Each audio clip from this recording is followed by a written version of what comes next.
Andhra Pradesh Reorganization Act. Our government has made concerted efforts to fulfill the commitments in Andhra Pradesh Reorganization Act.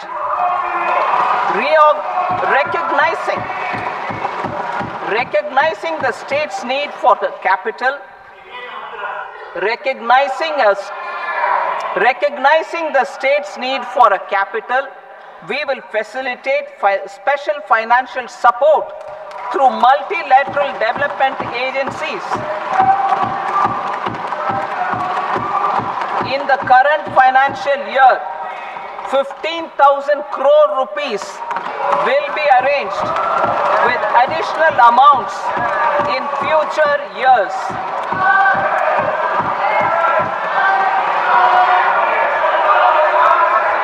Our government is fully committed to financing and early completion of the Polavaram irrigation project, which is the lifeline for Andhra Pradesh and its farmers. This will facilitate our country's food security as well. Under the Andhra Pradesh Reorganization Act, for promoting industrial development, funds will be provided for essential infrastructure such as water, power, railways and roads. In Kopparthi node on the Visakhapatnam-Chennai industrial corridor and Varavakal node on the Hyderabad-Bangalore industrial corridor.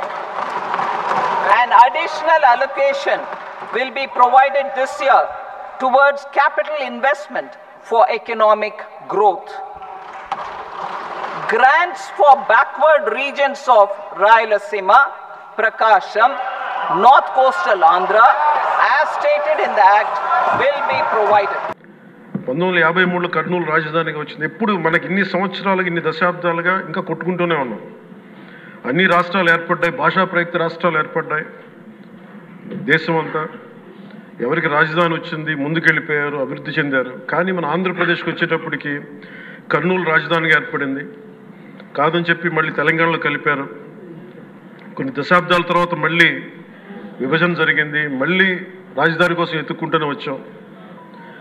కింద మీద పడి 14 నుంచి 19 చాలా కష్టంతో ఒక రాజధానిని అత్యంత ఖర్చుతోటి నిర్మించే దశలో ఉండగా పరిస్థితుల్లో అనుకూలించగా గత ప్రభుత్వం వచ్చింది. వాళ్ళు 3 రాజధానులు తీసుకొచ్చారు. ఎప్పుడు కూడా ఇన్ని సంవత్సరాలు ఇన్ని దశాబ్దాలుగా మనకు స్థిరమైన రాజధాని అనేది ఒకటి లేదు. అది బేసిక్గా అది కేంద్ర బిందు ఒక అభివృద్ధికి, ఒక రాష్ట్రానికి. ఈసారి మటుకు చంద్రబాబు గారి ఆధ్వర్యంలో, గౌరవ ముఖ్యమంత్రి చంద్రబాబు గారి ఆధ్వర్యంలో ఇంకెప్పటికీ భవిష్యత్తు తరాలు ఇంకెప్పుడు ఏది రాజధాని, ఒక రాజధాని 2 కాకుండా అమరావతి రాజధానిగా ఉండాలి, ముందుకు తీసుకెళ్ళాలి. దానికి మేమందరం సహకరిస్తామని ఈ సందర్భంగా మీకు తెలియజేసుకున్నాం అధ్యక్ష. అలాగే కేంద్ర ప్రభుత్వం నరేంద్ర మోడీ గారి నాయకత్వంలో బడ్జెట్ ప్రవేశపెట్టడం, ఆంధ్రప్రదేశ్కి ప్రత్యేకంగా ఒక స్థానం కల్పిస్తూ, ప్రాధాన్యత కల్పిస్తూ, ఏదైతే పవన్ కళ్యాణ్ గారు ఆశించారో, దేనికైతే జనసేన పార్టీ కట్టుబడి పదవుల కోసం కాదు, రాష్ట్ర అభివృద్ధి జరగాలి, రాష్ట్ర ప్రజలకి మేలు జరగాలి, మన ప్రాంతానికి పెట్టుబడులు రావాలి అనే ఒక అంకిత భావంతో 2020 జనవరిలో భారతీయ జనతా పార్టీతో ఆ రోజు పొత్తు పెట్టుకున్నప్పుడు పవన్ కళ్యాణ్ గారు అమిత్ షా గారిని, జేపీ నడ్డా గారిని ఆ రోజు కోరింది ఒకటే, మా రాష్ట్రం గురించి దయచేసి మీరు పట్టించుకోండి, అనాథులైపోయాం. ఈ కొత్త ప్రభుత్వం వచ్చిన తర్వాత వాళ్ళు చేస్తున్న అరాచకాలు, కేవలం వాళ్ళ స్వలాభం కోసం వాళ్ళు అనుసరించే విధానాలు, వాటిని వ్యతిరేకిస్తూ నిజాయితీగా కష్టపడి మా ప్రజల పక్షాన, అమరావతి రైతుల పక్షాన మేము వచ్చాం ఢిల్లీకి, దాన్ని మీరు గుర్తించాలని చెప్పి ఏదైతే ఆ రోజు ఆయన మాట్లాడారో, ఒక సుదీర్ఘ ప్రస్థానం తర్వాత Janasena party, Telugu Desam party, Bharatiya Janata party కూటమి ఏర్పడినప్పుడు కూడా మేమందరం కూడా కలిసి ఆ రోజు చంద్రబాబు నాయుడు గారి నాయకత్వంలో, పవన్ కళ్యాణ్ గారి నాయకత్వంలో మా చర్చల్లో భాగంగా కోరింది ఒకటే, అమరావతి నిర్మాణం కోసం మీరు సహాయం అందించాలి. పోలవరం ఎట్టి పరిస్థితుల్లో కూడా ఆ ప్రాజెక్ట్ బాధ్యత రాష్ట్ర ప్రభుత్వం పైన ఎంత ఉందో కేంద్ర ప్రభుత్వం పైన కూడా అదే విధంగా బాధ్యత ఉండాలి.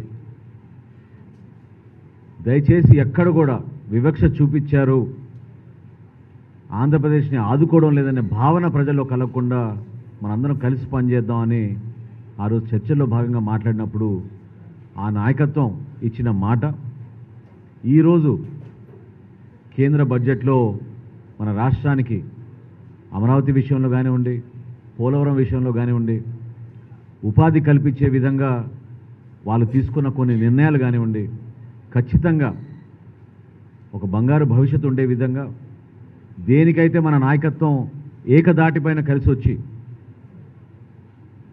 పవన్ కళ్యాణ్ గారిని ఆదర్శవంతంగా తీసుకుని ఎక్కడ కూడా స్వలాభం కోసం కాకుండా, ఎటువంటి వేరే ఆలోచన లేకుండా కేవలం దేశం కోసం, రాష్ట్రం కోసం, మన ప్రజల కోసం అంకిత భావంతో పనిచేయాలనే ఆయన పిలుపుని ప్రతి ఒక్కరు కూడా మనస్ఫూర్తిగా స్వీకరించి ముందుకెళ్తున్నారో, దాన్ని ఈ విధంగా చంద్రబాబు నాయుడు గారి ద్వారా నరేంద్ర మోడీ గారు తీసుకున్న నిర్ణయాల్ని జనసేన పార్టీ మనస్ఫూర్తిగా ఈ కేంద్ర బడ్జెట్ని అభినందిస్తోంది, ఆహ్వానిస్తోంది.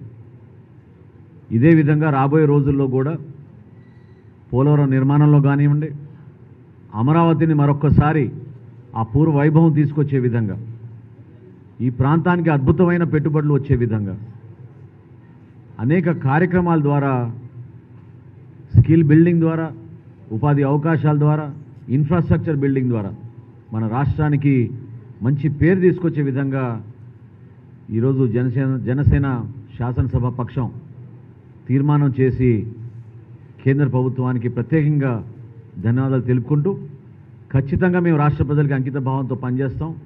కూటమిలో భాగంగా ఎటువంటి స్వార్థాలు లేకుండా మా పార్టీ అధ్యక్షులు పవన్ కళ్యాణ్ గారు ఇచ్చిన ఆదేశాలు, నిర్ణయాల మేరకు ప్రజలకి అంకిత భావంతో పనిచేస్తామని ఈ సందర్భంగా మనస్ఫూర్తిగా రాష్ట్ర ప్రజలందరికీ మరొకసారి అందిస్తున్నాం.